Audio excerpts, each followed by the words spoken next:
Maria's fingers trembled as she stared at the tiny micro-SD card nestled beneath the yellowed photograph. The fluorescent light above cast harsh shadows across the locket's tarnished surface, making the impossibly small piece of technology seem almost alien against the old silver. "Next!" the clerk called, his voice echoing off the bare walls of the community center. Maria snapped the locket shut, her heart hammering. She stumbled backward from the table, ignoring the sharp protest from her injured spine. The line of people waiting for their own meager inheritances barely glanced her way. In Millfield, everyone had learned to mind their own business about other people's disappointments. Outside, the October wind cut through her thin jacket as she hurried across the cracked parking lot. Her 10-year-old Honda Civic wheezed to life on the third try, the check engine light glowing like an accusation on the dashboard. She had exactly 47 minutes before her shift at Murphy's Diner started, and the twins would be getting out of school in 3 hours. Time was always her enemy. But as she sat in the car, engine idling roughly, Maria couldn't stop thinking about the card. Great Aunt Esperanza, a woman she'd only heard mentioned in hushed conversations between her mother and grandmother years ago. The stories painted her as odd, reclusive, someone who'd never married and lived in a rundown house on Elm Street that kids dared each other to walk past on Halloween. Why would an elderly seamstress have hidden a micro SD card in an old locket? And why leave it to Maria, of all people? Her phone buzzed. A text from Mrs. Chen at the bodega downstairs. "Roof leak again. Water coming through ceiling of your apartment." Maria's stomach dropped. She typed back quickly, "On my way to work. Can you put buckets out? We'll fix this weekend." Another expense she couldn't afford. Another problem she couldn't solve. The drive to Murphy's Diner took her through the heart of Millfield, past the skeletal remains of the Hartwell manufacturing plant where she'd destroyed her back 3 months ago. The factory sat like a monument to broken promises, its windows boarded up, weeds growing through cracks in the parking lot. The settlement from her accident had barely covered 2 months of rent and medical bills. Now she worked 3 jobs: breakfast shift at Murphy's, afternoon cleaning at the medical center, late-night data entry from home, just to keep the lights on and food in her daughters' bellies. At Murphy's, the familiar chaos of the lunch rush provided a temporary distraction. Maria moved between tables with practiced efficiency, balancing plates and forcing smiles despite the constant ache in her lower back. The regulars knew her story. Single mom, injured worker, doing her best. They left decent tips when they could, but decent tips in Millfield weren't much. "You okay today, hun?" asked Dolores, the other waitress, during a brief lull. "You seem distracted." Maria wiped down the counter, feeling the locket's weight in her uniform pocket. "Just tired." "When aren't you tired?" Dolores shook her head. "Those girls of yours are lucky to have you." If only it felt that way. Maria thought about 8-year-old Sophia and Carmen, probably walking home from Lincoln Elementary right now, backpacks heavy with homework she'd helped them with tonight after her data entry shift. They deserved so much more than their cramped apartment with its leaking roof and empty refrigerator. During her break, Maria locked herself in the diner's small bathroom and pulled out the locket. The photograph showed a young woman with Maria's dark eyes and determined chin, maybe Esperanza herself, decades ago. But the micro SD card drew her attention like a magnet. What could possibly be on it? She had an old laptop at home, ancient but functional enough for her data entry work. Tonight, after the girls were asleep, she could try to see what her great-aunt had hidden. The rest of her shift crawled by. At the medical center, she mopped floors and emptied trash bins, her back protesting every movement. The building's antiseptic smell reminded her of too many doctor visits, too many bills she couldn't pay, too many nights lying awake calculating expenses against income and never making the numbers work. By the time she picked up Sophia and Carmen from their after-school program, exhaustion had settled into her bones like fog. But the girls' excited chatter about their day lifted her spirits as it always did. "Mama, Mrs. Rodriguez said we're the best readers in 2nd grade, Sophia announced proudly. "And we drew pictures of our family tree," Carmen added, pulling a crumpled paper from her backpack. "I drew you in the middle because you're the most important person in our whole family." Maria's throat tightened. "You girls are the most important people in mine." Later, as she tucked them into the bed they shared in their tiny apartment, Maria's hand drifted to the locket. Whatever secrets Great Aunt Esperanza had left behind, they would have to wait a few more hours. She had no idea that opening those files would change everything and put all three of their lives in mortal danger. The twins fell asleep within minutes, their small bodies curled together under the worn quilt Maria's mother had made before the cancer took her. Sophia's arm draped protectively over Carmen's shoulder. They'd done that since they were babies, as if some invisible cord still connected them. Maria stood in the doorway watching them breathe, feeling that familiar mixture of fierce love and crushing inadequacy that kept her awake most nights. Their apartment consisted of this bedroom, a combination living room and kitchen, and a bathroom with a toilet that ran constantly and a shower that only produced hot water on Tuesdays. The leak Mrs. Chen had texted about had created a dark stain on the ceiling above their tiny dining table, and Maria had positioned her largest pot to catch the intermittent drips. The sound echoed through the quiet space, ping, ping, ping, like a metronome counting down to the next crisis. She made herself a cup of instant coffee with lukewarm water and settled at the kitchen table with her ancient Dell laptop. The machine took 4 minutes to boot up, its fan whirring like a dying animal. While she waited, Maria examined the locket again under the overhead light. The silver had tarnished to an almost black patina, and tiny dents suggested it had seen decades of wear. Inside, the photograph looked even more mysterious in the apartment's dim lighting. The young woman's expression seemed both defiant and afraid. Great Aunt Esperanza. Maria tried to recall the whispered conversations between her mother and grandmother.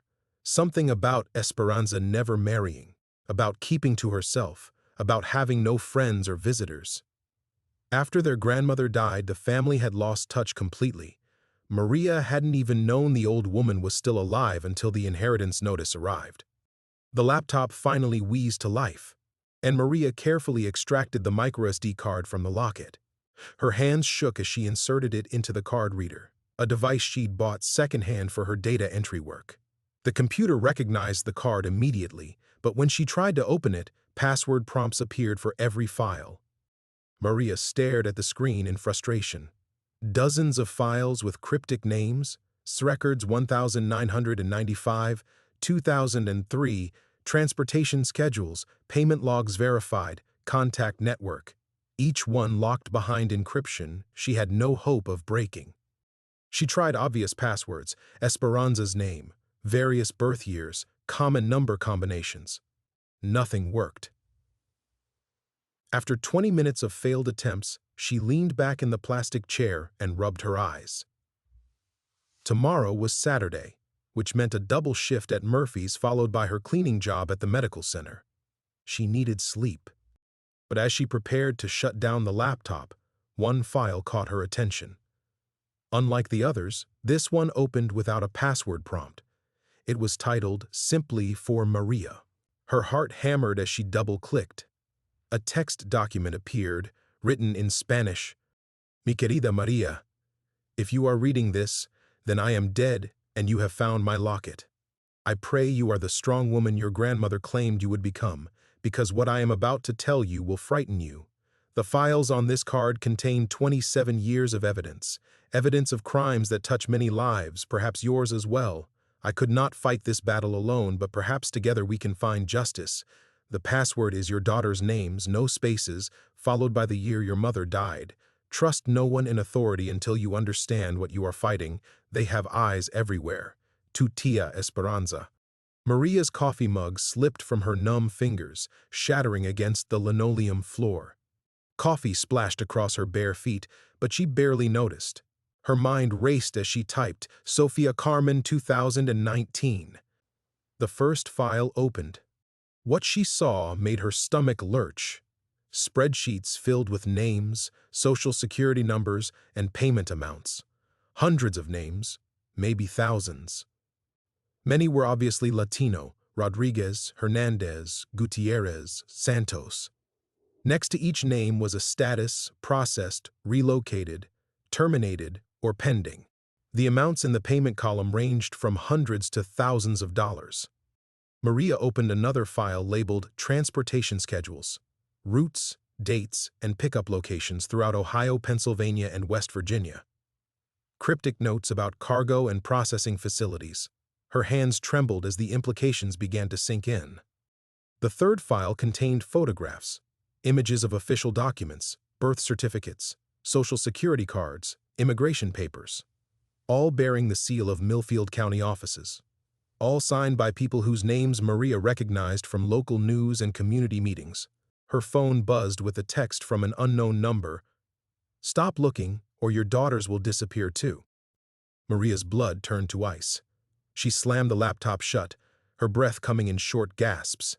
The ping of water dripping into the pot seemed deafeningly loud in the sudden silence. Someone was watching. Someone knew she had the files. She crept to the window and peered through the threadbare curtains. The street below looked empty except for a dark sedan parked across from the bodega, a car she'd never seen before. In her daughter's bedroom, Sophia murmured something in her sleep, and Carmen shifted closer to her sister. Maria had stumbled into something that could destroy them all. Maria pressed her back against the wall beside the window, heart hammering against her ribs. The dark sedan sat motionless under the broken streetlight, its windows tinted black. She couldn't tell if anyone was inside, but the timing couldn't be coincidental, not with that text message burning on her phone screen. "Stop looking, or your daughters will disappear too." The word "too" echoed in her mind like a death knell. How many others had vanished? How many of those names on Esperanza's lists had faces, families, children who were tucked into bed one night and gone the next morning? Her phone buzzed again. This time it was a different number. "You have something that belongs to us. Bring the locket to the old Hartwell plant loading dock. Midnight. Come alone." Maria's hands shook so violently she nearly dropped the phone.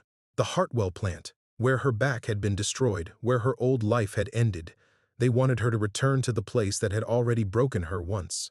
She glanced at the clock. 11:17 p.m., 43 minutes. In the bedroom, Carmen coughed in her sleep, and Maria's maternal instincts blazed to life. She could grab the girls right now, throw their clothes in a bag, and drive until the Honda's engine gave out.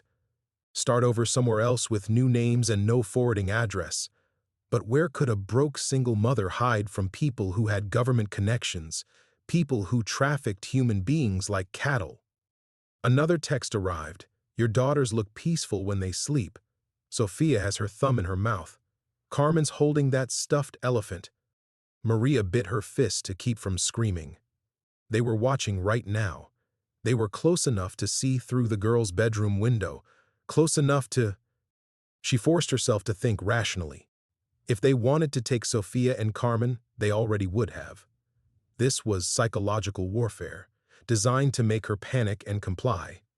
But compliance meant walking into a trap. It meant leaving her daughters alone and unprotected. Maria crept back to the kitchen table and opened the laptop again.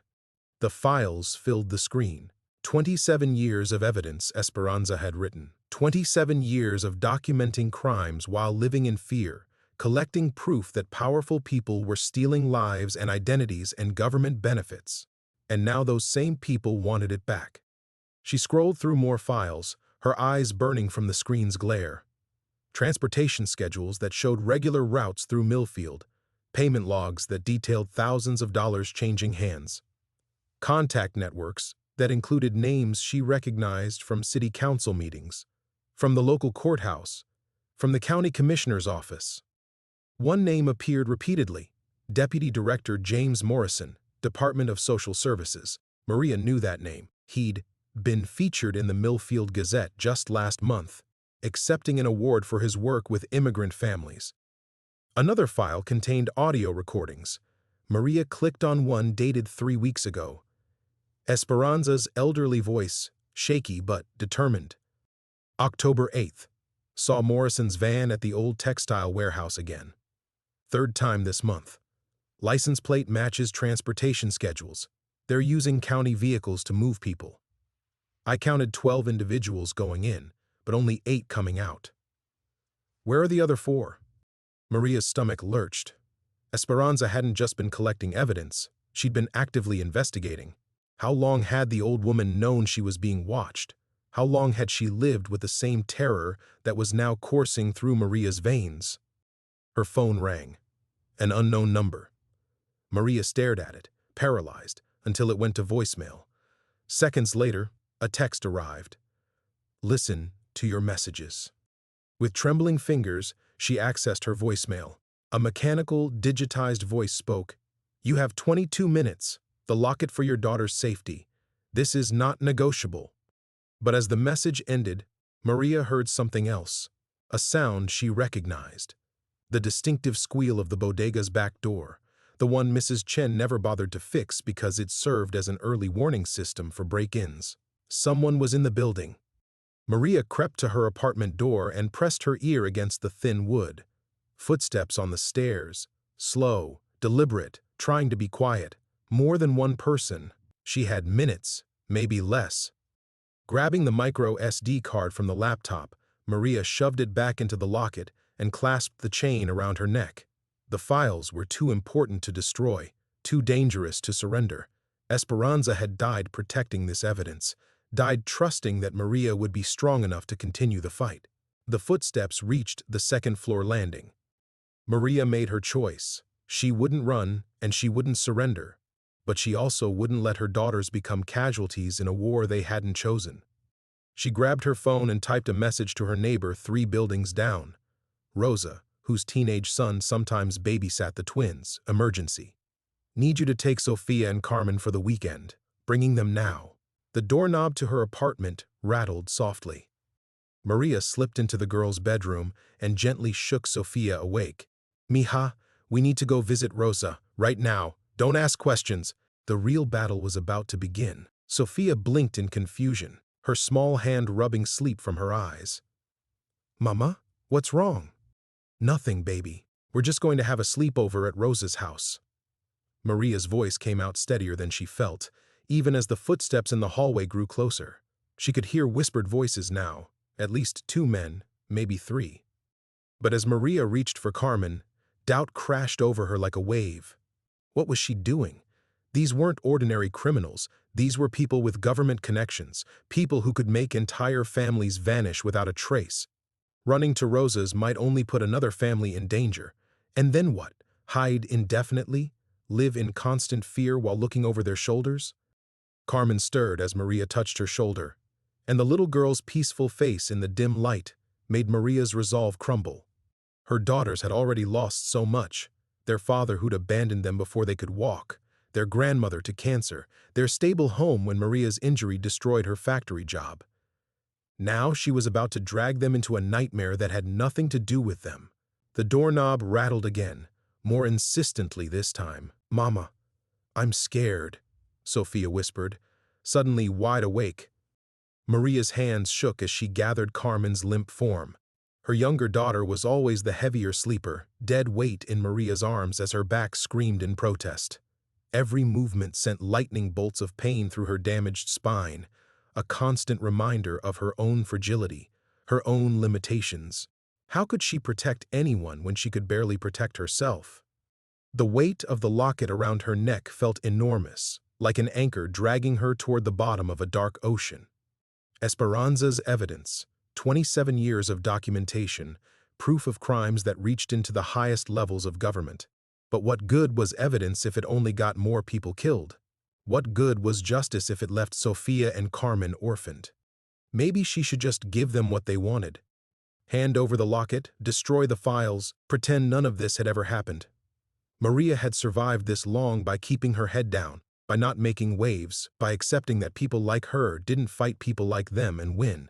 The voices in the hallway grew clearer. Apartment 2B. Quietly. What about the kids? Whatever it takes. Whatever it takes. The words sent ice through Maria's veins. These weren't people who would simply take the locket and disappear. They were people who left no witnesses, no loose ends. Sophia clung to Maria's neck as she tried to lift both girls. Are the bad men coming, Mama? The innocent question shattered something inside Maria's chest. Sophia had asked about bad men before, after seeing news reports about missing children, after Maria's nervous glances when strange cars lingered too long outside their apartment. At 8 years old, her daughter already understood that the world contained people who hurt families like theirs. But understanding and accepting were different things. Maria set Carmen down and knelt between her daughters. In the faint light from the hallway, their faces looked impossibly young, impossibly trusting. They believed their mother could protect them from anything.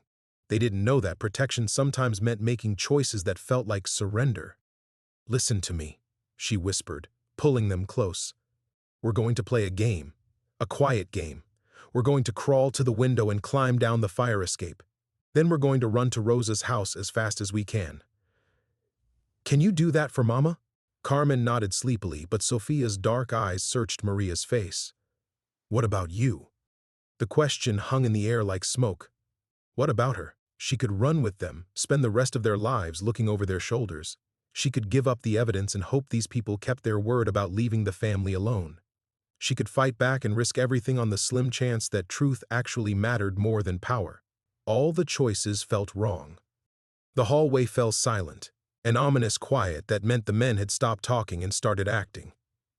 Maria heard the soft scrape of metal against metal. They were picking the lock. Her phone buzzed one final time. "Time's up." Maria closed her eyes and thought about Esperanza, alone in that house on Elm Street for decades, collecting evidence while living in constant fear. The old woman could have destroyed the files any time, could have taken the easy path and pretended she'd never seen anything.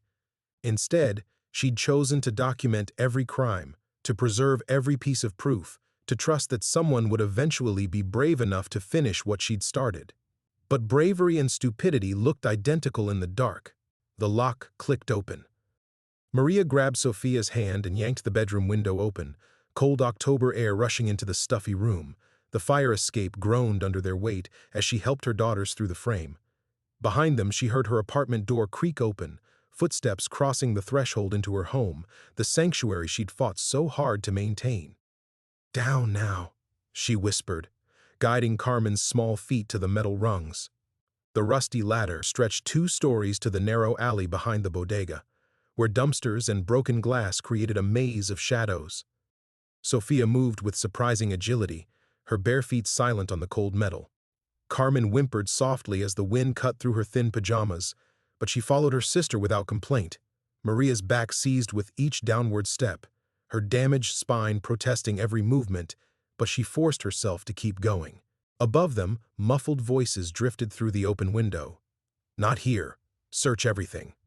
They reached the alley as furniture began crashing inside the apartment. Maria's heart broke thinking of Sophia's carefully arranged drawings being scattered, Carmen's stuffed animals thrown across the floor. Everything they owned, which wasn't much, was being destroyed by strangers who saw her daughters as collateral damage. "This way."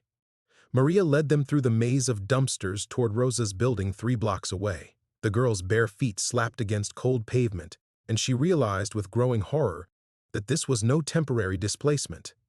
Even if they survived the night, they couldn't go home. Those men would be watching, waiting, ready to grab the girls the moment Maria stepped out of line.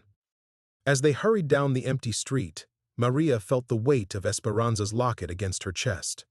The microSD card nestled inside contained evidence of crimes spanning nearly 3 decades, proof that could save hundreds of lives, maybe thousands. But it also contained her family's death warrant. She thought about the audio recording she'd heard, Esperanza's shaky voice documenting Morrison's van at the textile warehouse. 12 people going in, only 8 coming out. 4 human beings who'd simply vanished, probably people with families who still wondered what had happened to their loved ones. How many others had died while good people stayed silent? Rosa's building came into view, a narrow brick structure that mirrored their own but with working streetlights and unbroken windows. Maria hurried the girls up the front steps and pressed the buzzer for apartment 1A. "Rosa? It's Maria. Please, I need help." The intercom crackled to life. "Maria? Dios mío, what time is it? Please, let us in." The door buzzed open, and Rosa appeared at the top of the stairs in her bathrobe, concern creasing her weathered face. She took in Maria's panicked expression and the girl's pajama-clad forms without question. Come inside. Miguel, she called to her teenage son. Help with the girls. Within minutes, Sofia and Carmen were wrapped in warm blankets on Rosa's couch, sipping hot chocolate while Miguel distracted them with cartoon videos on his phone. But Maria couldn't settle. She paced Rosa's small living room, the locket's chain cutting into her neck, her phone buzzing with increasingly threatening messages. You want to tell me what's happening? Rosa asked quietly, pouring coffee with hands that had scrubbed office buildings for 20 years.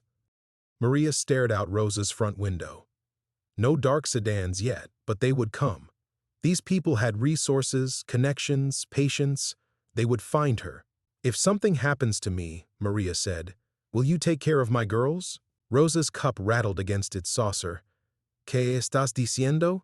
Nothing's going to happen to you. But something was going to happen. Maria could feel it in her bones, in the weight of the evidence hanging around her neck, in the silence between her phone's urgent buzzing. She was standing at a crossroads that would define not just her life, but the lives of everyone she loved.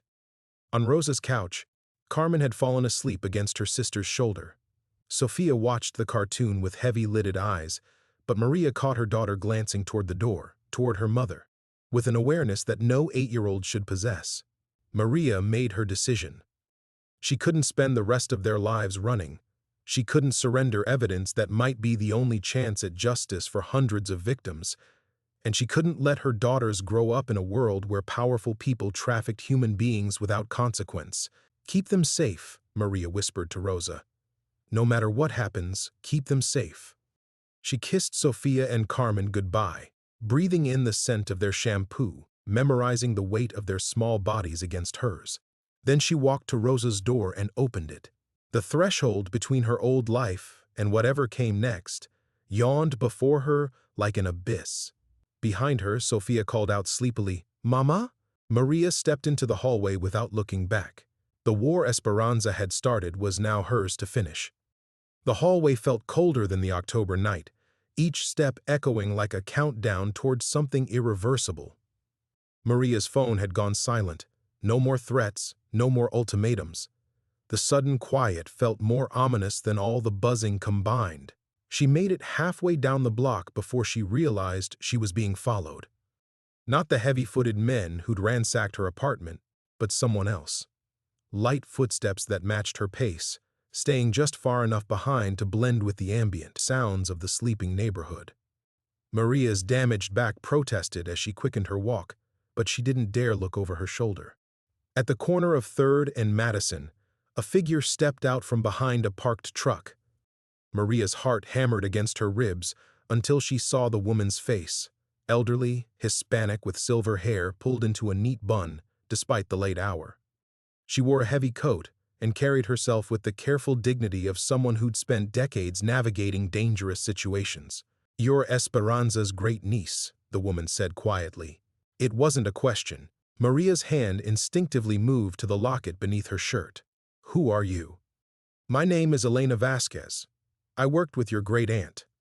The woman's eyes darted toward the shadows between streetlights. "We need to move. They have people watching all the main routes out of this neighborhood." "I don't understand." "Worked with her how?"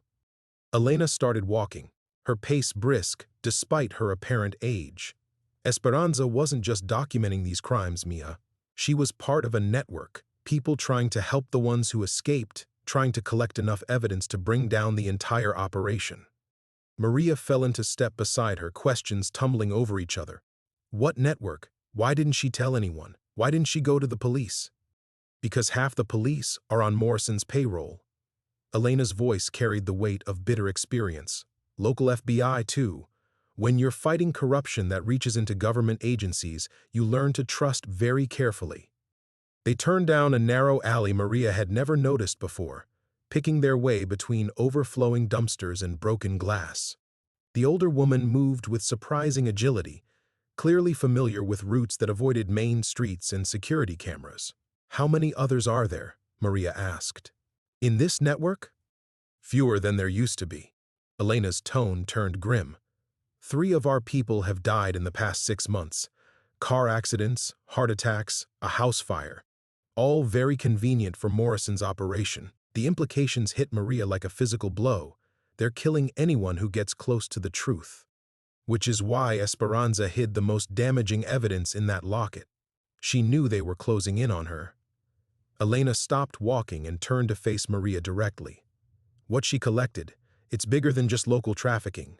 Morrison's operation has connections to similar networks in 6 states. We're talking about thousands of victims, millions in stolen benefits. Maria's legs felt unsteady. She'd thought she was protecting evidence of local crimes, but Esperanza had apparently been documenting something much larger. Why me? Why did she leave this to someone who doesn't know anything about fighting people like this? Because you're not part of any network they can trace. Because you have children, which means you'll fight harder than someone with nothing to lose. And because... Elena paused, studying Maria's face in the dim light. Because you're stronger than you think. Esperanza saw that. They reached the end of the alley, where Elena's old Toyota waited with the engine running. Another figure sat in the driver's seat, a young man Maria didn't recognize. "Get in," Elena said. "We're taking you somewhere safe while we figure out next steps." Maria hesitated, her hand on the car door. "My daughters are safer without you right now. Morrison's people won't hurt children if they think it might draw federal attention, but they will use them as leverage if they get their hands on you." The logic was sound, but it felt like swallowing glass. Maria slid into the back seat as Elena took the passenger seat. The driver, barely out of his teens, with nervous energy and watchful eyes, pulled away from the curb without speaking. "This is Carlos," Elena said. "His mother was one of Morrison's victims, disappeared 2 years ago." Carlos met Maria's eyes in the rearview mirror. They told her family she'd been deported, but we never found any records. She just vanished. As they drove through Millfield's empty streets, Maria began to understand the scope of what Esperanza had been fighting. This wasn't just about government corruption or stolen money. It was about human beings treated as disposable commodities, families torn apart for profit, communities terrorized into silence. "What happens now?" Maria asked. Elena turned in her seat. "Now you learn the rules of staying alive long enough to get that evidence to someone who can use it. Because in about 6 hours, when Morrison realizes you've slipped away, this whole town becomes a hunting ground." Through the car window, Millfield looked the same as always, tired, forgotten, ordinary. But Maria was beginning to see the hidden infrastructure of fear and complicity that had allowed monsters to operate in plain sight. The war Esperanza started was bigger than Maria had imagined, and she was no longer fighting it alone. Carlos drove them through neighborhoods Maria barely recognized, taking seemingly random turns that gradually led away from Millfield's downtown core. The silence in the car felt heavy with unspoken plans and careful calculations. Every few minutes, Elena would check the side mirror or whisper directions that sent them down another backtracking route. "Safe house is 20 minutes out," Elena finally said, settling back in her seat. "Run by a woman named Sophia Chen, former federal prosecutor who got too close to the truth about government trafficking cases. Lost her career, nearly lost her life." Maria watched the familiar streets give way to industrial zones she'd never seen. Abandoned factories and empty lots where Millfield's economy had slowly bled out over the past 2 decades. "How many people know about this place?" "As few as possible," Carlos answered, his eyes constantly scanning the road ahead. "Sophia helps people disappear when they need to, gives them time to plan, connects them with resources. But it's not permanent. Nobody stays longer than 72 hours. 72 hours. Maria's chest tightened, thinking about Sophia and Carmen waking up at Rosa's without her, asking questions Rosa couldn't answer. How do you explain to 8-year-olds that their mother has become a target? How do you tell children who've already lost so much that they might lose the only parent they have left? "Tell me about Morrison," Maria said, needing to understand the enemy she was facing. How did he build something this big without anyone stopping him? Elena's expression darkened. "Morrison's smart. He doesn't operate like the trafficking networks you see in movies. No warehouses full of prisoners, no obvious violence. His system is more subtle. He targets people who are already invisible to society, undocumented workers, homeless individuals, people with addiction problems. When they disappear, nobody investigates too hard. But Esperanza was investigating. Your great-aunt saw the patterns because she lived in the community. She noticed when families stopped hearing from loved ones. She tracked the paperwork, discrepancies when people supposedly returned to Mexico but never arrived. She was building a case that connected dozens of disappearances to Morrison's operation. Carlos turned onto a gravel road that wound between overgrown fields. My mother was working 3 cleaning jobs, trying to save money to bring my little sister up from Guatemala. Morrison's people told her about a special program that would help with the immigration paperwork. She gave them everything, her savings, her personal documents, even signed papers she couldn't read. His voice cracked slightly. They promised she'd be back in 2 weeks with legal status for the whole family. That was 2 years ago. The weight of individual tragedies behind the larger conspiracy struck Maria like a physical blow. These weren't statistics or policy debates. They were people like her, working impossible jobs to protect their families, desperate enough to trust promises that sounded too good to be true. How does he make money from it? Maria asked. What's the actual business model? Labor trafficking is part of it, Elena explained. He sells people to agricultural operations, construction companies, factories that want workers they don't have to pay. But the bigger money comes from identity theft and benefits fraud. Dead people don't collect Social Security, don't use Medicare, don't file tax returns. If you can make someone disappear while keeping their legal identity active, you can steal everything they were supposed to receive for the rest of their lives, Maria finished, understanding dawning with sick clarity. Multiply that by hundreds of victims over nearly 3 decades. Morrison's organization has stolen millions, maybe tens of millions in federal benefits. And because his victims are undocumented or marginalized, nobody investigates when they vanish. The car pulled up to what looked like an abandoned farmhouse, peeling paint, broken shutters, weeds growing through the front porch. But Maria noticed details that suggested otherwise: recent tire tracks in the driveway, clean windows despite the weathered frames, the subtle glow of interior lights behind heavy curtains. Before we go in, Elena said, turning to face Maria directly, you need to understand what you're choosing. Sophia can help you disappear completely. New identities for you and your daughters, relocation to somewhere Morrison can't reach you. It would mean giving up everything, but you'd be safe. And the evidence? Would go with you into hiding. All those victims would stay buried. All those families would never know what happened to their loved ones. Morrison's operation would continue. Carlos cut the engine, and the sudden silence felt profound. Or you can fight, use what Esperanza collected to bring them down, but that means putting yourself at the center of something that's already killed multiple people. That means risking everything on the chance that this time, justice actually wins. Maria stared at the farmhouse, knowing that whatever decision she made in the next few minutes would define not just her future, but the futures of Sophia and Carmen. Behind those walls waited resources and plans she couldn't yet imagine. But first, she had to choose what kind of person she wanted to be. Someone who survived by staying hidden, or someone who fought back against monsters, even when the odds were impossible. The locket felt warm against her skin, carrying the weight of Esperanza's decades-long investigation. Her great-aunt had spent years building this case, documenting these crimes, preserving evidence for exactly this moment. Maria opened the car door and stepped into the cold October night, her decision crystallizing with each step toward the house. The farmhouse door opened before Maria could knock. A woman in her 40s stood silhouetted against warm interior light, Asian features, graying hair pulled back severely, and eyes that seemed to catalog every detail of Maria's appearance in seconds. "Sophia Chen," the woman said without preamble, "you're carrying something that's going to get you killed." Maria's hand moved instinctively to the locket. "Elena said you could help." "I can help you disappear. Whether I can help you survive what you're actually planning is another question entirely." Sophia stepped aside, gesturing them into a front room that looked nothing like the farmhouse's dilapidated exterior. Computer equipment lined one wall, multiple phones sat charging on a desk, and maps covered with colored pins stretched across another wall. Elena and Carlos followed Maria inside, but Sofia's attention remained fixed on her. "Take it out. Let me see what Esperanza died for." Maria hesitated, then pulled the locket from beneath her shirt. The tarnished silver caught the lamplight as she opened it, revealing the tiny micro-SD card nestled inside. Sofia examined it, without touching.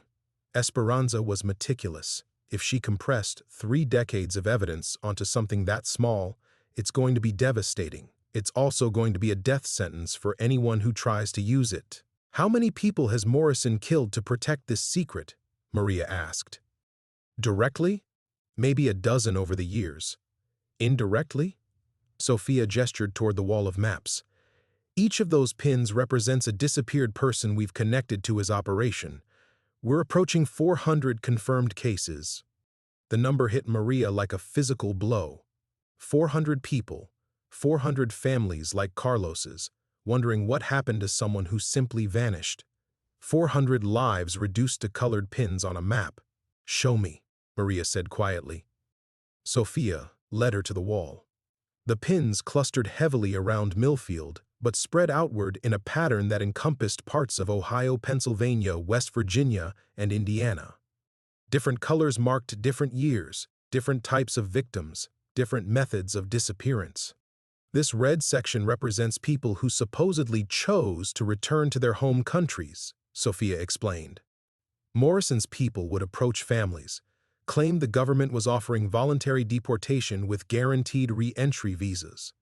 The paperwork looked official: forged federal documents, fake lawyer consultations, the works. Maria studied the dense cluster of red pins, but they never actually got deported. No, they got loaded onto trucks and taken to remote facilities. Some were sold to labor operations, others were simply killed once Morrison had harvested their identities. Sofia's voice remained clinically calm, but her hands clenched into fists. The beauty of the system was its plausible deniability. If someone's family complained, local authorities could point to official-looking paperwork showing the person had chosen to leave. Carlos approached a section marked with blue pins.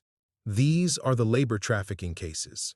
People promised legitimate jobs who ended up trapped in agricultural facilities or construction sites, working without pay, prevented from leaving." "How did Morrison control them?" Maria asked. "Debt bondage, mostly. He'd claim they owed money for transportation, housing, food. The debt would keep growing faster than they could work it off. Anyone who tried to escape faced threats against their families." Elena joined them at the map. "Your great-aunt documented 12 different facilities where people were being held." Sofia pulled out a folder thick with photographs and documents. This is what she spent 25 years collecting. Financial records showing Morrison's organization routing stolen benefits through shell companies. Medical examiner reports that were falsified to hide evidence of violence. Immigration documents that were forged to make disappearances look voluntary. Maria flipped through the materials, her hands shaking as the scope of the conspiracy became clear. Bank statements showing millions in fraudulent transactions. Death certificates for people Elena's network knew were still alive. Government forms with official-looking seals that had been completely fabricated. "Why hasn't anyone exposed this before?" Maria asked. "People have tried." Sofia's expression hardened. 3 journalists who got too close died in accidents. 2 FBI agents who started asking questions got transferred to different states. A federal prosecutor who began investigating Morrison's financial connections lost his job after child pornography mysteriously appeared on his computer. The message was clear. Crossing Morrison meant facing an enemy with resources, connections, and a willingness to destroy anyone who threatened him. Maria thought about Sofia and Carmen sleeping safely at Rosa's apartment, unaware that their mother was standing in a room that represented the battle lines of an invisible war. "What makes you think this time will be different?" Maria asked. Sofia studied her carefully. "Because you're not part of any system Morrison can manipulate. You're not a journalist, federal agent, or prosecutor whose career he can destroy. You're a mother with nothing to lose and everything to fight for. Sometimes that's the most dangerous enemy of all." The weight of Esperanza's locket seemed to increase with each revelation. Maria realized she wasn't just carrying evidence of local crimes. She was holding the key to exposing a network that had operated with impunity for decades. Outside, the October wind rattled the farmhouse windows. Dawn was still hours away, but Maria could feel time running out. Soon, Morrison would realize she'd escaped his initial attempts at intimidation. Soon the real hunt would begin. The ordeal was just beginning. Maria stared at the wall of pins, each one representing a life Morrison had destroyed, when Sophia's secure phone buzzed with an incoming message. The prosecutor's face went pale as she read the text. "We need to leave. Now." Sophia's voice carried deadly urgency. Morrison's people found Rosa's apartment. The farmhouse kitchen seemed to tilt around Maria. "My daughters are gone." Sophia held up the phone, showing a grainy photo of Rosa's building surrounded by police cars. Local PD raided the place 20 minutes ago.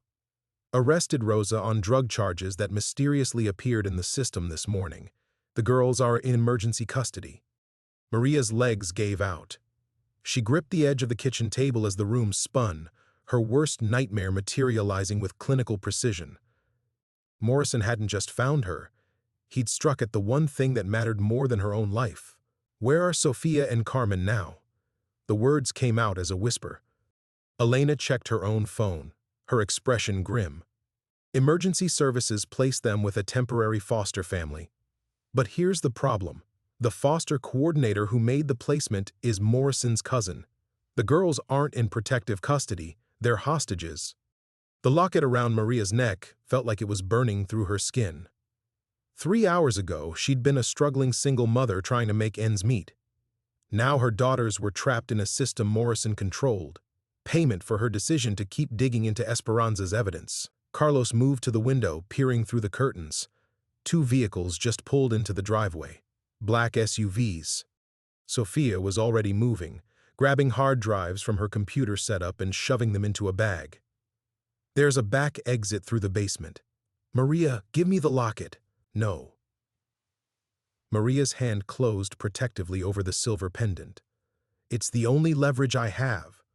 It's what got your daughters taken," Sophia snapped. "Morrison wants that evidence destroyed. Give it to him, and he might let your family walk away." Elena shook her head. "You know that's not true. Morrison doesn't leave loose ends. If he gets the evidence, Maria and her daughters all become permanent problems he needs to solve." The sound of car doors slamming echoed from outside. Heavy footsteps approached the front porch. Maria realized with crystalline clarity that every choice led to the same destination. Her daughters in danger, herself cornered. The evidence that could save hundreds of people slipping away into Morrison's control.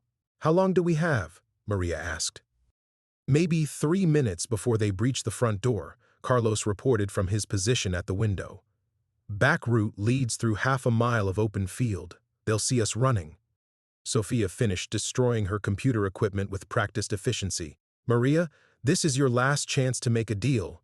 Morrison's people aren't going to negotiate once shooting starts." The weight of impossible choices crushed down on her. Fight, and watch Sophia and Carmen become orphans. Surrender, and condemn them to life under Morrison's control, while 400 missing people stayed lost forever. Every path forward seemed to end in darkness. Her phone buzzed with an incoming call from an unknown number. Maria answered, knowing who it would be. "Miss Santos." Morrison's voice was calm, almost pleasant. "I believe we have something to discuss. Where are my daughters?"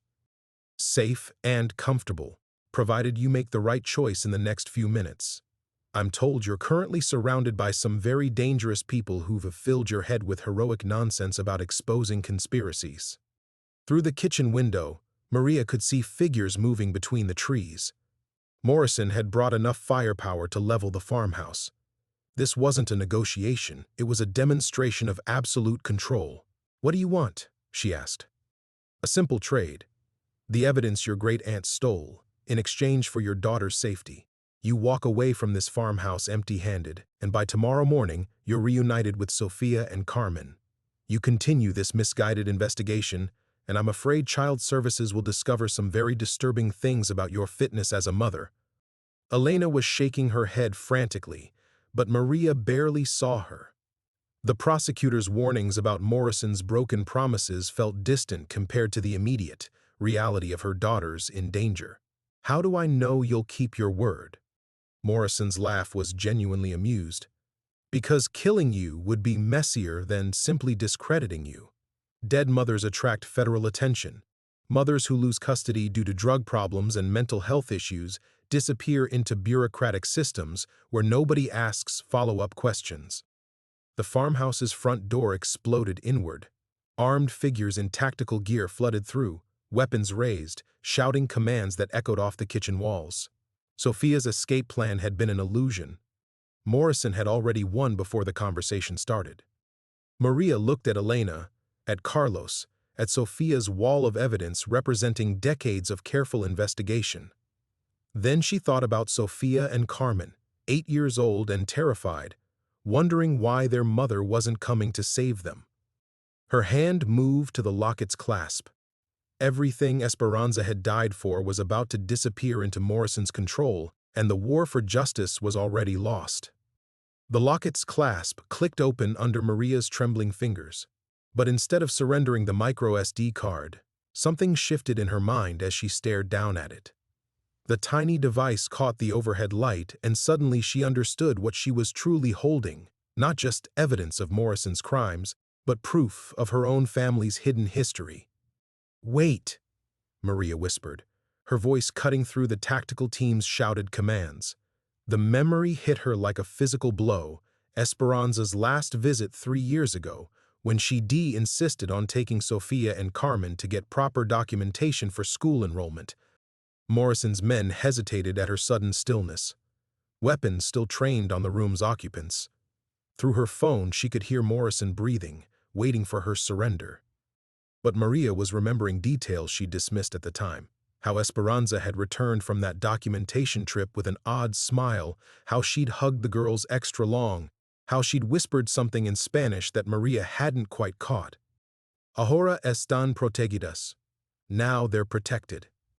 "Elena," Maria said quietly, not taking her eyes off the micro SD card, "what did you say about Morrison's system, about how he controls people through false documentation?" "Maria, this isn't the time," Elena started, but Maria cut her off. "No, this is exactly the time. He said my daughters are in foster care. He said they're in the system." Her voice grew stronger as the pieces clicked together. "But what if they're not really in his system at all?" She looked up at Morrison's lead tactical officer, a man whose face was hidden behind military-grade gear, and spoke directly into the phone. "Mr. Morrison, I need to ask you something. When you had my daughters placed in emergency custody, what names did Child Services use on their paperwork?" The silence on the other end of the line stretched too long. Maria's heart began racing, but this time with hope instead of terror. "Their legal names, of course," Morrison finally replied, but his voice had lost its confident edge. "Sophia and Carmen Santos," Maria continued, pieces falling into place with devastating clarity.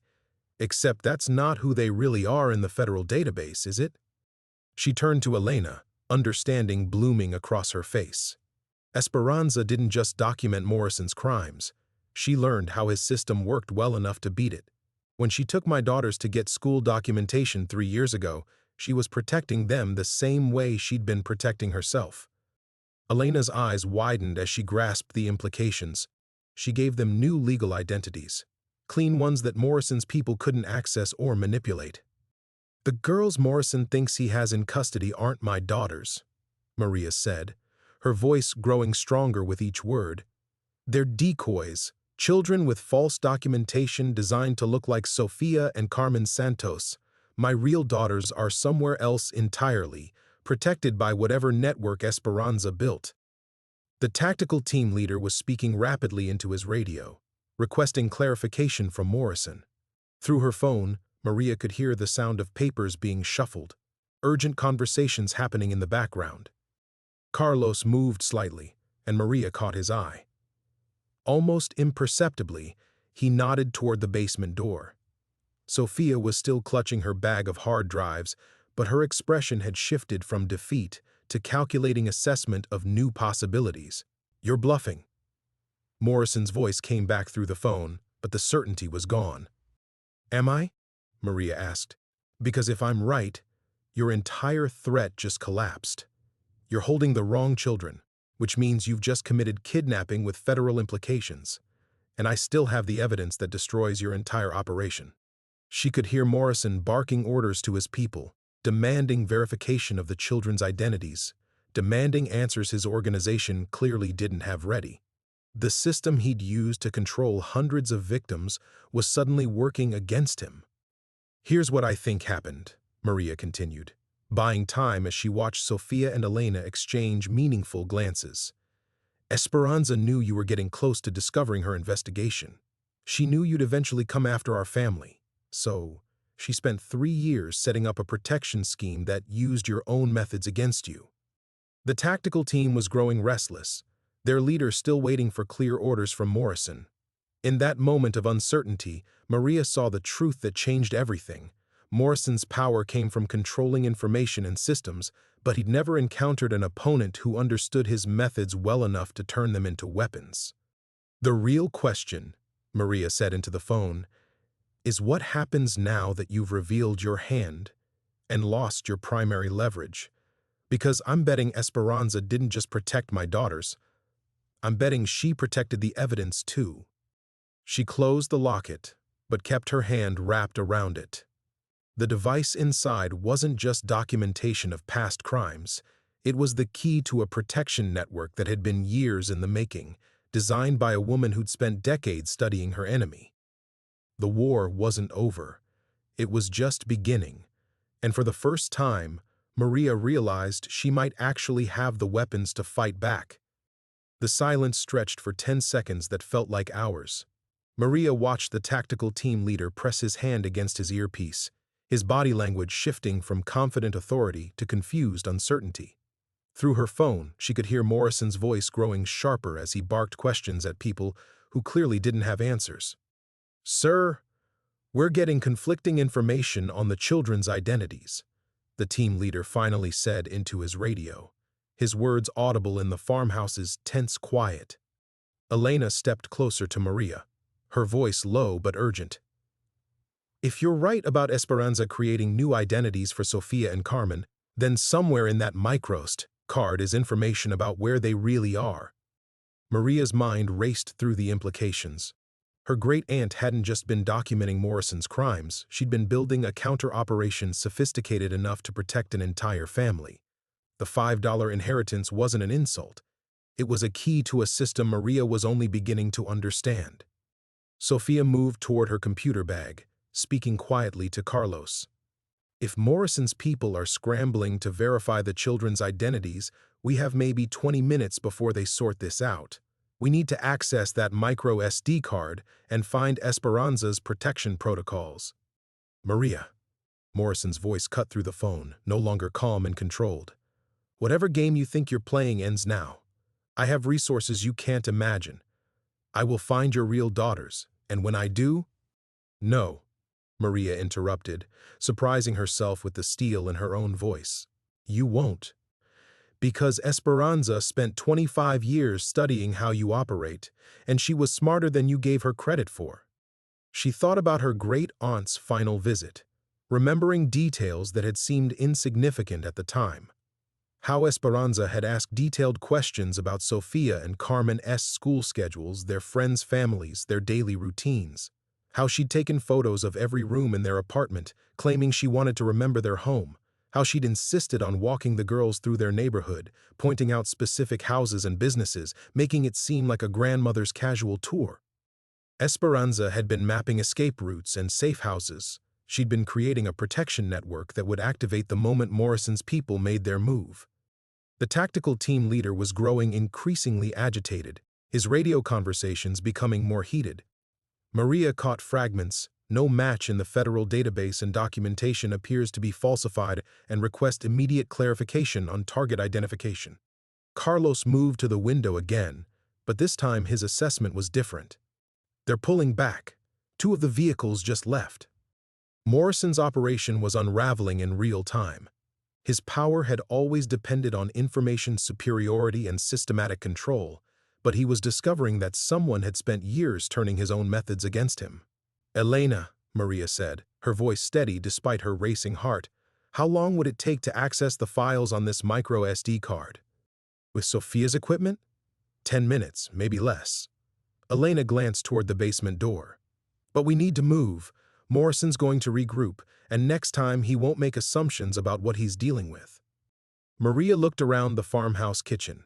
At the wall of pins representing hundreds of missing people, at the documents scattered across the table, at the 3 people who'd risked everything to help her understand what Esperanza had died protecting. For the first time since opening that tarnished locket, she felt something stronger than fear. She felt angry. Morrison had built his empire on the assumption that people like her, working-class mothers struggling to survive, were too weak and too isolated to fight back. He'd counted on desperation making them easy to manipulate, on their lack of resources making them easy to silence. But Esperanza had been working class too, and immigrant, and female, and she'd still managed to outmaneuver him for decades. She'd documented his crimes, protected potential victims, and built a network sophisticated enough to hide 2 8-year-old girls from one of the most powerful criminal organizations in the Midwest.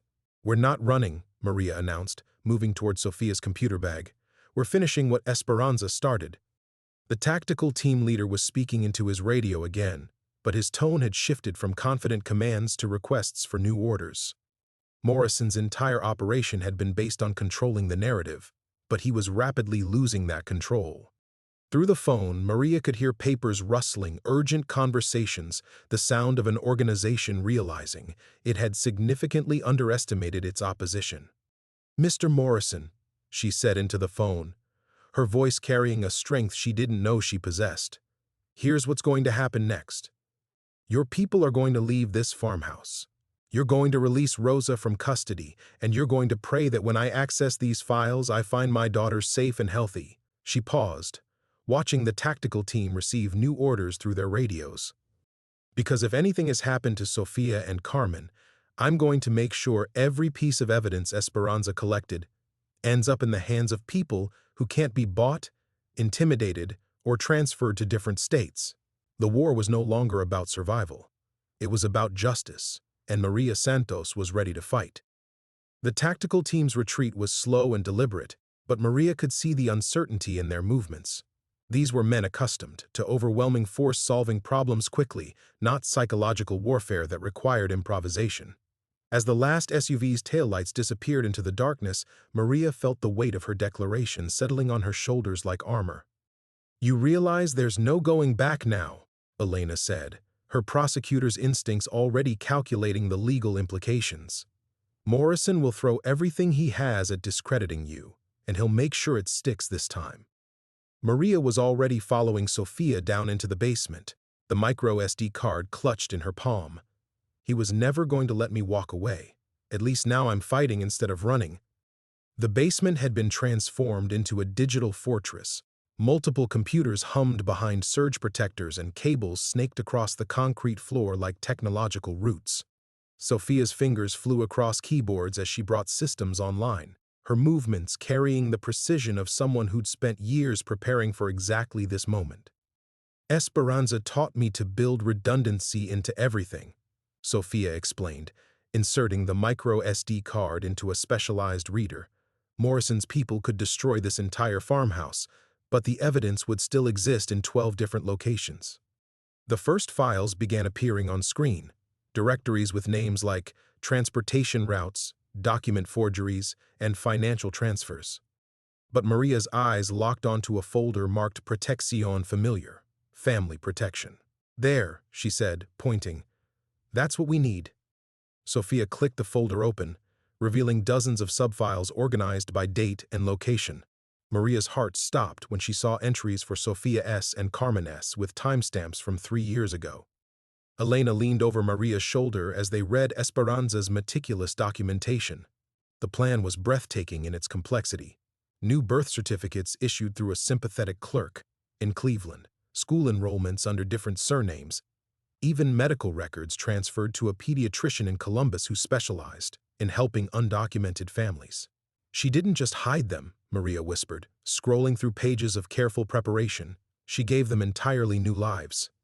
According to the files, Sofia and Carmen Santos had officially died in a house fire in Toledo, a tragedy that existed only on paper, created by someone who understood bureaucracy well enough to manipulate it. The girls Morrison's people had taken from the apartment were Sofia and Carmen Martinez, children who'd been staying with Rosa while their aunt worked late shifts. Jesus Christ, Carlos breathed, reading over their shoulders. Your great-aunt created an entire parallel identity system. The girls Morrison thinks he has are completely legal foster placements, children Rosa was already caring for whose parents are working in California. Maria's phone buzzed with an incoming text from an unknown number, safe with Abuela Elena in Columbus. We'll contact again in 24 hours. Trust the plan. The relief hit her like a physical blow, leaving her breathless. Sofia and Carmen were safe, protected by a network Esperanza had spent years building. But as she kept reading through the files, Maria began to understand the true scope of what her great-aunt had accomplished. This isn't just about protecting my family, she realized, opening another folder labeled Safe Houses. Esperanza built an entire underground railroad for migrant workers. Look at these addresses, apartments in 6 different cities, all funded through Morrison's own money laundering operation. Elena was studying financial documents that tracked payments from Morrison's construction companies. She's been stealing from him for years. Every time he moved money through fake worker documentation, she skimmed a percentage and used it to fund victim protection. The audacity was staggering. Esperanza hadn't just documented Morrison's crimes. She'd been actively sabotaging his operation while building a counter-network that saved the very people he was exploiting. The missing 400 workers weren't all dead or trafficked. Many had been quietly relocated through Esperanza's protection system. Sofia pulled up a master database showing current safe house occupants. Names and faces filled the screen. Men and women who'd escaped Morrison's operation and were now living under new identities in cities across the Midwest. She saved them, Maria said, her voice breaking. All these people Morrison thought he'd disappeared forever. Esperanza gave them new lives. But as Maria scrolled through more files, she found evidence that made her blood run cold. Morrison hadn't been just stealing Social Security payments and exploiting workers. He'd been selling people, literally trafficking human beings to agricultural operations and factories that operated like modern slave plantations. We have him, Elena said, her voice tight with controlled fury. This evidence doesn't just prove fraud and embezzlement, it proves human trafficking, forced labor, and conspiracy charges that would put Morrison away for life. Maria's phone rang again, Morrison calling back, undoubtedly having discovered his tactical team had seized the wrong children. She answered, but this time her voice carried no fear. Mr. Morrison, I believe you have some people to release. The final confrontation was coming, but now Maria knew she held weapons Esperanza had spent decades forging. The road back to her daughters led through Morrison's complete destruction. You think you've won something. Morrison's voice crackled through the phone, but Maria could hear the desperation beneath his attempted authority. But you have no idea what you're really up against. I built this operation over 30 years. I have judges, police commissioners, federal contractors, people who depend on my success for their own survival. Maria watched Sofia's fingers fly across the keyboard, pulling up file after file from Esperanza's digital arsenal. Each document revealed another layer of Morrison's network, but also another piece of her great-aunt's counter-operation. The basement around them hummed with electronic equipment, servers maintaining the underground railroad that had been saving lives while Morrison thought he controlled everything. That's exactly why Esperanza spent 25 years collecting evidence, Maria replied, her voice steady despite her racing heart. She knew you had protection at every level. She knew she couldn't just expose your crimes. She had to map your entire network and build something strong, enough to bring all of it down at once. Elena was studying a file labeled Judicial Corruption that contained recorded conversations, financial transfers, and photographic evidence of Morrison's influence operations. Maria, this goes beyond local government. Your great-aunt documented federal connections. Immigration enforcement, Labor Department officials, congressional staffers who helped create the loopholes Morrison's been exploiting. The scope was staggering. Morrison hadn't just built a criminal enterprise, he'd systematically corrupted the institutions meant to protect the very people he was victimizing. But Esperanza had been documenting every connection, every payment, every moment when public servants chose profit over justice. "Here's what I don't think you understand, Mr. Morrison," Maria continued, watching Sophia compile evidence files onto multiple drives simultaneously. Esperanza didn't just collect random documents, she built a prosecution case. Every piece of evidence is cross-referenced, verified, and organized for maximum legal impact. Through the phone, she could hear Morrison moving around, probably pacing his office while his carefully controlled empire revealed its vulnerabilities. His tactical team had retreated, but Maria knew this was the moment of greatest danger. Cornered men with unlimited resources made desperate choices. "You're going to give me those files," Morrison said, his voice dropping to a menacing whisper. "Because even if I don't have your daughters, I can make their lives hell. I can have them placed in state custody. I can have you declared mentally unfit. I can destroy your credit, your employment history, your ability to rent apartments or qualify for assistance programs. I can make you disappear from the system entirely."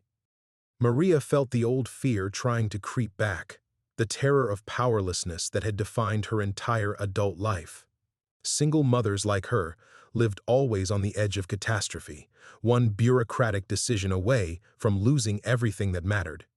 Morrison understood that vulnerability and had spent decades weaponizing it. But as she looked around the basement at the evidence of Esperanza's quarter-century war, Maria realized something fundamental had changed. She wasn't powerless anymore. She was armed. "Actually," she said, opening a file labeled Morrison Financial Network, "I think you're the one who needs to be worried about disappearing from the system. Because Esperanza didn't just document your crimes, she documented your assets. Every shell company, every offshore account, every piece of property you've purchased with stolen money."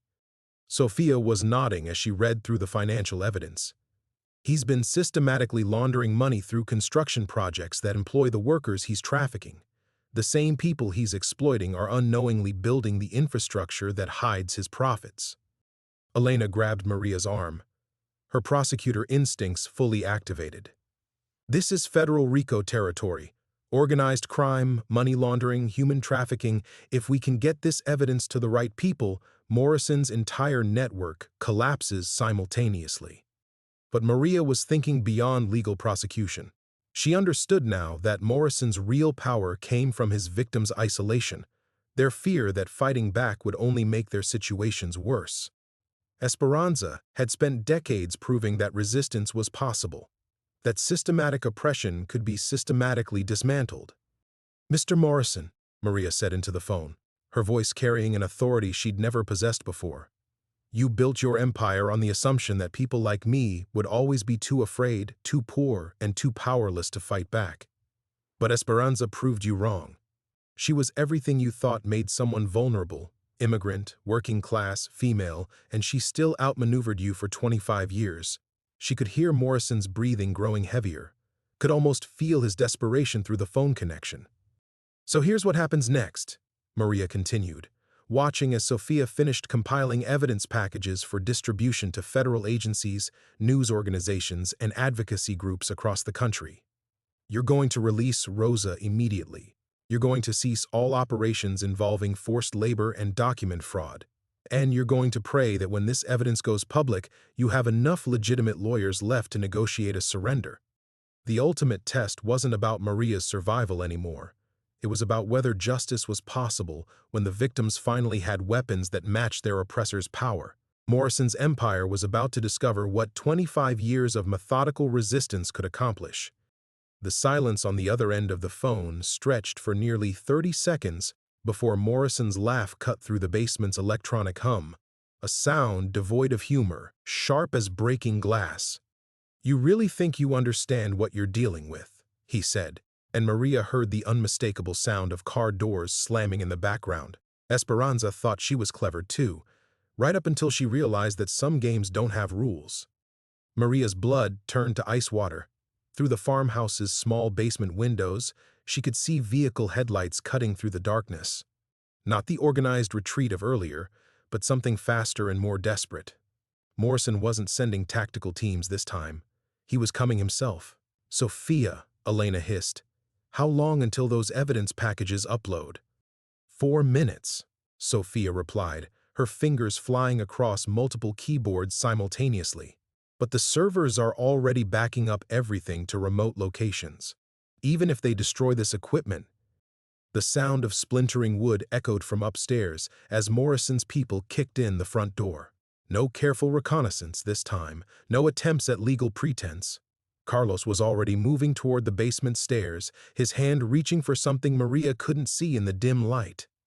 "Stay down here," he commanded, his voice carrying military authority. "There's a tunnel exit behind the water heater that leads to the barn.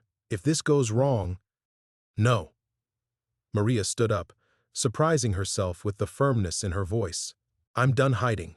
I'm done letting other people fight my battles." Through the phone, Morrison's voice carried the satisfaction of a man who thought he was regaining control. "You hear that, Maria? That's the sound of your great-aunt's little fantasy crashing into reality. You can have all the evidence in the world, but it doesn't matter if no one lives to present it." Heavy footsteps thundered across the floor above them, followed by the systematic sounds of furniture being overturned. Morrison's people were searching room by room, but they hadn't found the basement entrance yet. Esperanza had disguised it behind a false pantry wall. Maria looked at the computer screens surrounding them, showing the evidence that could destroy Morrison's entire network. 25 years of meticulous documentation, financial records proving systematic human trafficking, and testimony that could save hundreds of lives. All of it meaningless if Morrison eliminated the witnesses before they could act. "Upload time?" she asked. 2 minutes, Sophia said, sweat beading on her forehead as she monitored multiple file transfers. "But Maria, if they find us down here—" "They won't." Maria picked up one of the backup drives Sophia had prepared, slipping it into her jacket pocket. "Because I'm going upstairs to finish this conversation with Morrison face to face." Elena grabbed her arm. "That's suicide. He's not going to negotiate." "You're right," Maria said, gently pulling free. "He's not going to negotiate. But he's also not going to let any of us walk away from here alive unless I give him a reason to believe he can still win." The footsteps above had found the kitchen, and Maria could hear Morrison's voice directing the search. He was here personally, which meant he was desperate enough to take extraordinary risks. That desperation was her only leverage. She climbed the basement stairs slowly, her heart hammering against her ribs. At the hidden door, she paused to listen. Morrison was speaking to someone, his voice carrying the clipped tones of a man issuing final orders. "Burn it all down after we find them. Make it look like an electrical fire. No bodies to identify, no evidence to recover." Maria pushed open the false wall and stepped into the kitchen, her hands raised but her voice steady. "Hello, Mr. Morrison." 6 men spun toward her, weapons drawn, but Morrison held up a hand to stop them. He was smaller than she'd imagined, a thin man in an expensive suit whose power came from money and connections rather than physical presence. But his eyes held the cold calculation of someone who'd ordered deaths before. "Maria Santos," he said, studying her face like he was memorizing it. "The woman who thinks she can bring down an empire with a few computer files." "Not just files," Maria replied, feeling the weight of the backup drive in her pocket. "Networks." Esperanza didn't just collect evidence, she built relationships. Federal agents who can't be bought, journalists who can't be intimidated, advocacy groups that specialize in protecting people exactly like the ones you've been trafficking. Morrison stepped closer, and Maria could smell expensive cologne mixed with something sharper. Fierce sweat, the scent of a man watching his world collapse in real time. "Here's what's going to happen," he said quietly. "You're going to call your friends downstairs and tell them to destroy every piece of evidence they've collected. Then you're going to disappear, all of you, and pretend this conversation never happened." Maria met his stare directly. "And if I refuse?" Morrison smiled, but his eyes remained dead. then you'll discover that some problems don't have legal solutions. The confrontation Maria had been running from her entire life had finally arrived, and she was about to learn whether 25 years of Esperanza's resistance had given her enough weapons to survive it. "You know what I've learned about problems without legal solutions?" Maria said, her voice carrying an unexpected steadiness that surprised even her. "They usually belong to people who think they're above the law in the first place." Morrison's smile faltered slightly, but his armed men remained motionless, waiting for orders. Through the floor beneath her feet, Maria could feel the subtle vibration of servers still running, evidence still uploading, Esperanza's network still functioning even as guns were pointed at her heart. "Your great-aunt thought she was smarter than me, too," Morrison said, circling her slowly like a predator. "Right up until she realized that 30 years of political connections can make even federal evidence disappear. Did you really think those files would make it to trial? I have prosecutors who owe me favors, judges who depend on my campaign contributions, federal agents whose mortgages I've personally guaranteed." Maria reached slowly into her pocket, watching Morrison's men tense as she withdrew not a weapon but her cell phone. That's exactly why Esperanza didn't trust the system to protect her evidence. She pressed a single button, a speed dial programmed weeks ago by Sophia. Somewhere in the distance, barely audible through the kitchen's broken windows, the sound of multiple vehicles approaching fast became unmistakable. "You see, Mr. Morrison, Esperanza understood something about power that you never figured out. She knew that real protection doesn't come from buying officials.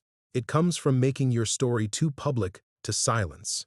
Morrison's face darkened as the vehicle sounds grew louder.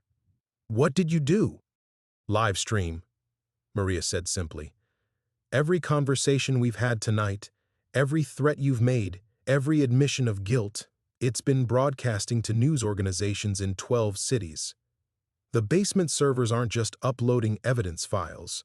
They're transmitting real-time documentation of you personally threatening witnesses and destroying evidence." One of Morrison's men spoke urgently into a radio, confirming what they could all now see through the windows: news vans, federal vehicles, and state police units surrounding the farmhouse. Red and blue lights painted the kitchen walls in shifting colors that made Morrison's expensive suit look cheap and desperate. But instead of surrender, Morrison's expression hardened into something genuinely terrifying. "Then we have nothing left to lose." The words hung in the air for a moment before Maria understood their full implications. Morrison wasn't just threatening her anymore. He was calculating whether eliminating all the witnesses might still salvage some version of survival. Desperate men with unlimited resources didn't always make rational choices. "Except you do have something to lose," Maria said, pulling the backup drive from her pocket. "Because this contains more than evidence of your crimes. It contains the locations and identities of everyone Esperanza helped escape your operation. 400 people living under new names, with new families, building new lives. All of them still vulnerable if you force this to end badly."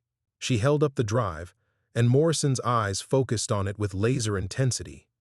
"Esperanza's real genius wasn't just documenting your network," Maria continued. "It was building something that could protect people even after she was gone. But that protection depends on the transition happening peacefully. If anything happens to me, if those news crews outside report a massacre instead of a surrender, then the people Esperanza saved become targets again." Morrison understood the calculus immediately. Killing the witnesses might eliminate the immediate threat, but it would also expose the hundreds of victims who'd managed to escape his operation. The live stream had created a scenario where violence would ultimately cost him more than surrender. "You're asking me to trade my freedom for their safety," he said. "I'm telling you that Esperanza already made that choice," Maria replied. "She gave up 25 years of her own life to build something bigger than revenge. She chose protection over justice, saving lives over destroying enemies."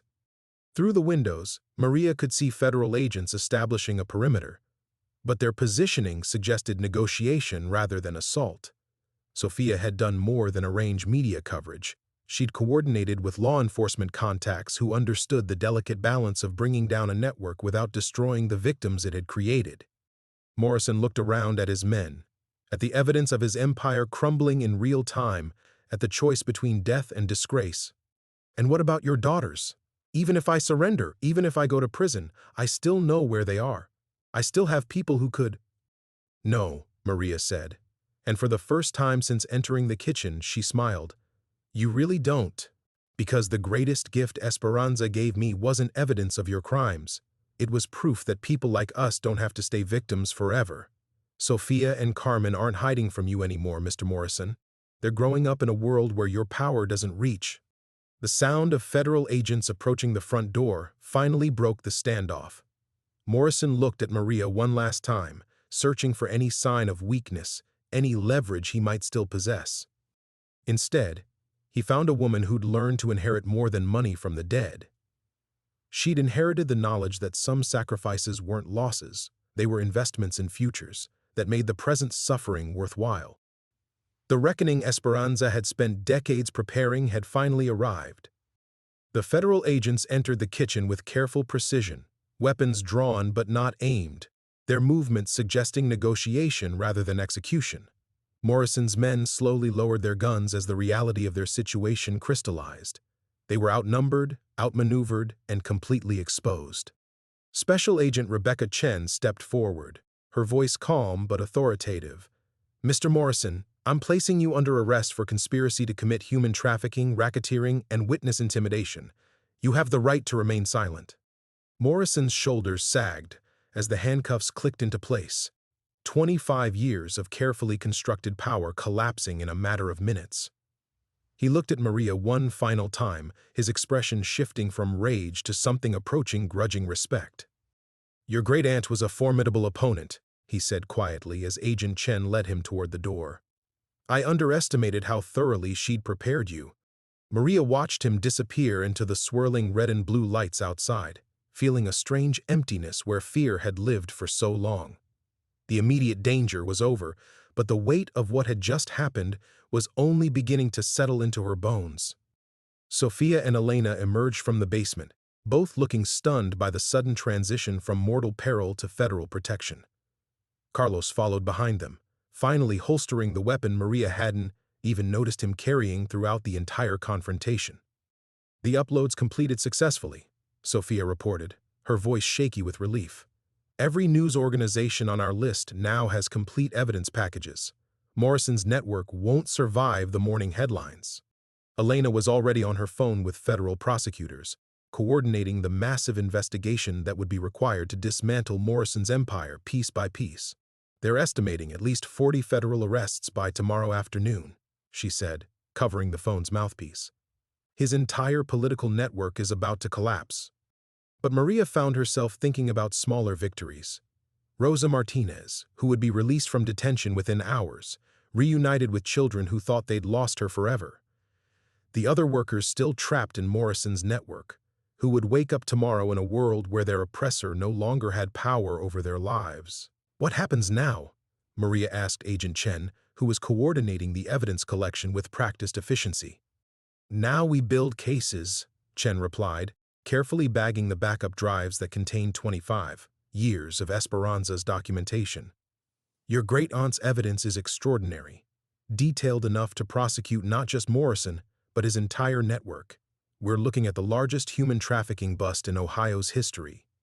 Through the kitchen window, Maria could see news crews setting up for live broadcasts that would carry this story across the country.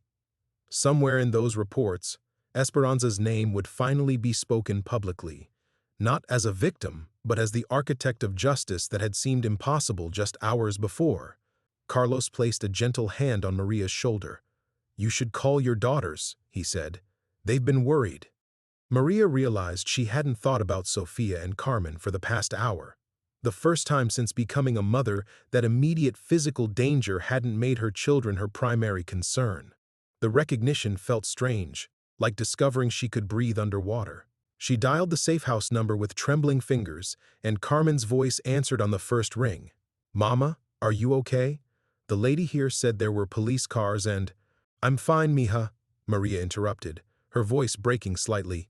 "I'm safe. We're all safe now." "When can we come home?" Sophia's voice joined the call, and Maria could hear the exhaustion that came from weeks of uncertainty and fear.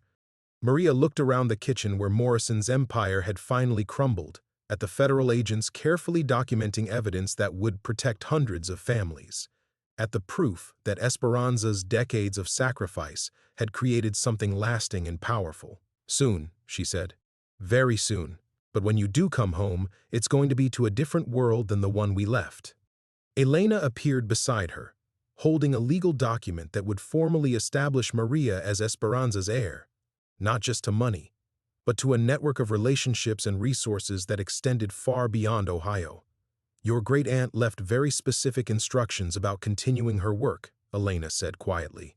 "There's a foundation, funding for legal advocacy, connections with organizations across the country." Maria stared at the papers, understanding that her inheritance had never been about $5 or even the evidence in the locket. Esperanza had left her a choice: return to the life of quiet desperation she'd always known, or step into the role of protector for people who had no one else to fight for them. Outside, the sun was beginning to rise over Millfield, painting the sky in shades of gold and pink that reminded Maria of hope. Somewhere in the distance, she could hear the sound of more vehicles arriving. Federal agents, prosecutors, advocates, and journalists all converging to ensure that the truth Esperanza had died protecting would finally see daylight. The reckoning was over. The real work was just beginning. 3 weeks later, Maria stood in the doorway of their old apartment above the bodega, watching Sofia and Carmen explore rooms that seemed impossibly small after everything that had happened. The cramped space hadn't changed.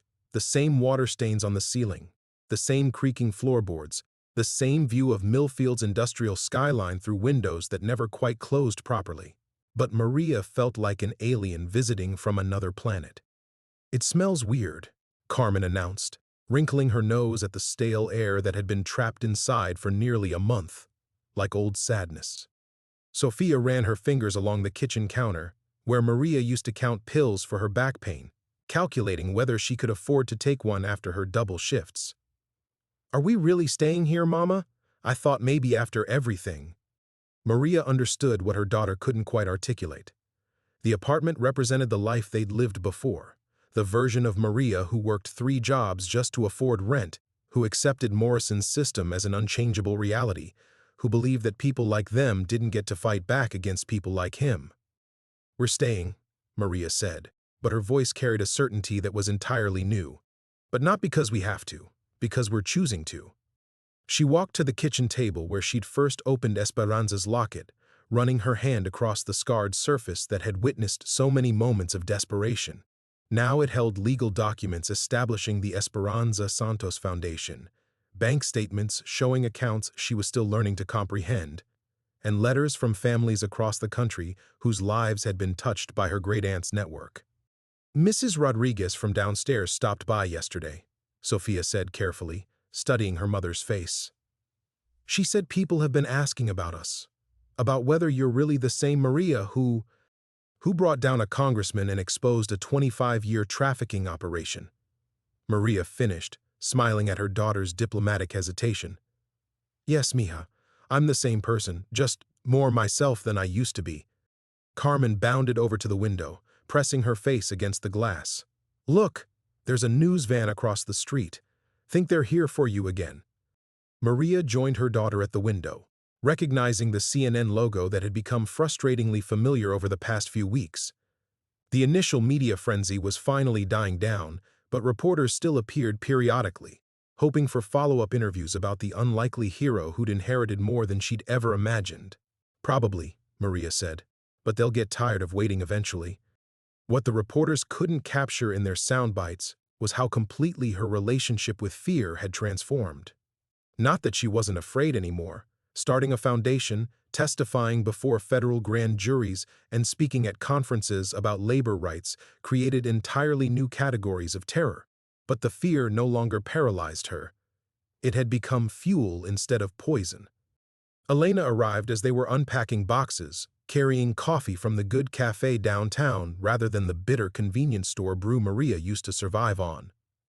"The Morrison sentencing is scheduled for next month," she reported, settling into the kitchen chair that had become her unofficial office space. 47 years. and the judge is unlikely to show leniency given the media attention. Maria nodded, feeling the strange absence where hatred used to live. Morrison had become an abstraction to her, a problem that had been solved rather than a person who terrorized her family. The real energy went toward the people Esperanza's network was still working to protect.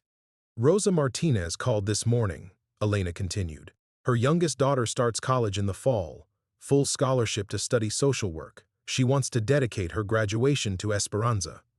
Sophia looked up from the box she was unpacking, pulling out the framed photo of Maria's parents that had somehow survived their weeks of hiding.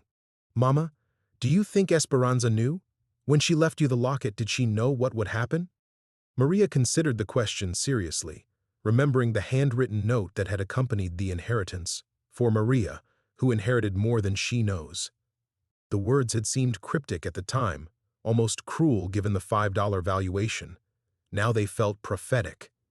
I think she knew I would have to choose, Maria said finally, between staying safe and staying silent, between protecting just our family and protecting all the families she'd been documenting.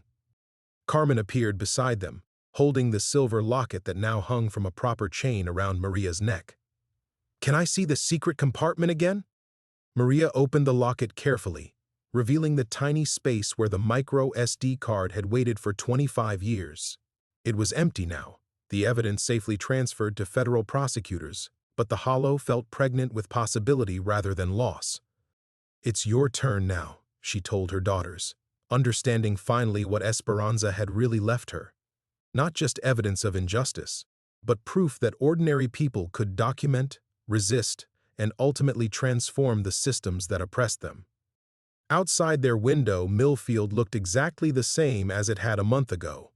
But Maria Santos was coming home to a world where she was no longer afraid of her own power. The inheritance was complete. 6 months later, Maria sat at the same scarred kitchen table, but instead of counting pills or calculating rent, she was reviewing grant applications for the Esperanza Santos Foundation. The morning light streaming through their apartment window illuminated pages of proposals from legal aid organizations, immigrant advocacy groups, and worker protection initiatives across 3 states. Sophia emerged from the bedroom wearing her new school uniform, not the threadbare hand-me-downs from before, but crisp clothes that signaled her acceptance into Millfield Academy's scholarship program. The newspaper wants to interview me about growing up as your daughter, she announced, holding up her phone. Should I tell them about the time you made us eat cereal for dinner 3 days straight? Only if you mention it was the good cereal, Maria laughed, recognizing how her daughter's confidence had bloomed alongside her own transformation. Sophia no longer apologized for existing, no longer made herself small to avoid drawing attention. She'd inherited something too, the knowledge that their family deserved to take up space in the world. Carmen burst through the front door, backpack flying, cheeks flushed from running up the stairs. Mama! Mrs. Rodriguez says there's a lady downstairs asking about job training programs. She heard about the foundation on the radio and drove here from Toledo. Maria felt the familiar surge of purpose that had replaced her old chronic exhaustion. The foundation was processing nearly 50 applications per week now, connecting workers with legal resources, job training, and housing assistance. Elena had hired 2 full-time staff members just to manage the demand. Tell Mrs. Rodriguez I'll be down in 10 minutes, Maria said, then caught Carmen's hand before she could race back downstairs. And Mija? Take your time explaining things to her. Sometimes people need a few minutes just to believe that help is really possible. As her daughters settled into their morning routines, Maria walked to the bathroom mirror that had once reflected only weariness and defeat. The woman looking back still carried lines around her eyes, still moved carefully due to her chronic back injury, still lived in a cramped apartment above a bodega. But everything else had fundamentally shifted. Her phone buzzed with a text from Carlos. Rosa's daughter got the internship with the Justice Department. She starts Monday. Maria smiled, remembering the terrified woman they'd rescued from detention, how she'd clutched her children and whispered prayers of gratitude. Rosa managed a community center in Cleveland. Her eldest daughter was pursuing federal law enforcement, and her youngest had started high school with dreams of becoming a civil rights attorney. These were the victories Esperanza had envisioned during her decades of careful documentation, not just bringing down Morrison's network, but building something sustainable in its place. The locket rested against Maria's chest as she prepared for another day of meetings with legislators, interviews with reporters, and conversations with families who were just beginning to believe that justice might include them. She no longer opened the empty compartment obsessively, no longer needed the tangible reminder of her great-aunt's sacrifice. Instead, she carried forward Esperanza's real legacy, the understanding that ordinary people possessed extraordinary power when they refused to accept cruelty as inevitable. Elena knocked on the door precisely at 9, arms full of legal briefs and legislative proposals.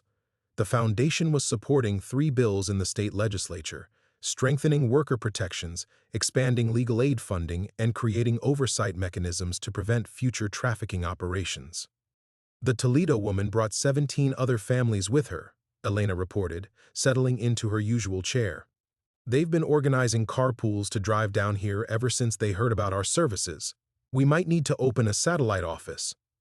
Maria nodded, already calculating budgets and staff requirements with the strategic thinking that had surprised everyone, including herself. Turns out the skills required to survive on minimum wage, careful resource allocation, crisis management, long-term planning under impossible constraints, translated remarkably well to running a foundation. Schedule a community meeting for next weekend, Maria decided. If people are driving 3 hours for help, we need to bring help closer to them. Through the window, she could see the morning shift change at the factory where she'd once destroyed her back for barely livable wages. Some of those same workers now attended the Foundation's weekend workshops on labor rights and financial literacy. The transformation rippled outward in ways Esperanza could never have fully imagined. Carmen reappeared, bouncing with excitement. The lady from Toledo says her cousin works for a newspaper and wants to write about small towns fighting back against corruption. Should I tell her yes? Tell her yes, Maria said, understanding that their story belonged to more people than just their family. But also tell her the real story isn't about me. It's about what happens when people decide they deserve better. As the morning chaos settled into focused work, Maria touched the locket one final time. Esperanza's inheritance had given her everything she'd needed. Not wealth, but purpose, not safety, but power, not escape, but the tools to transform the very systems that had oppressed them. Outside, Millfield hummed with the same industrial rhythms as always. But inside their small apartment, 3 generations of Santos women had proved that the most valuable inheritances couldn't be measured in dollars. The beginning was just beginning.